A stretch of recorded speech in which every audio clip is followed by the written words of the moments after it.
जय श्रीराम। खूप लोकांना अजून पण वाटतंय की हिंदुस्थानी भाऊनी पूर्ण कोल्हापूरच्या लोकांबद्दल बोललं, तर असं काहीच नाही।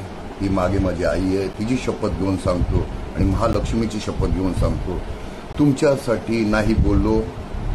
फक्त ह्याच्यामध्ये जे राजकारण करतात आहे त्यांच्यासाठी बोललो आणि खूप लवकर तुमच्या डोळ्यासमोर ते लोक येणार, त्यांचे असली चेहरे तुमच्या डोळ्यासमोर येणार, ही मी गॅरंटी देतो। परत एकदा सांगतो, पूर्ण कोल्हापूरबद्दल काहीच नाही। तुम्ही तुमच्यासाठी सदैव मी आहे, तुमच्यासाठी नाही आहे। तुम्ही स्वतःच्या मनाला लावून घेऊ नका। फक्त काही राजकारण करतात आहे त्यांच्यासाठी आहे, आता पण सांगतो, तुमच्यासाठी नाही। समजून घ्या, खूप डोळ्यासमोर लवकर येणार आहे।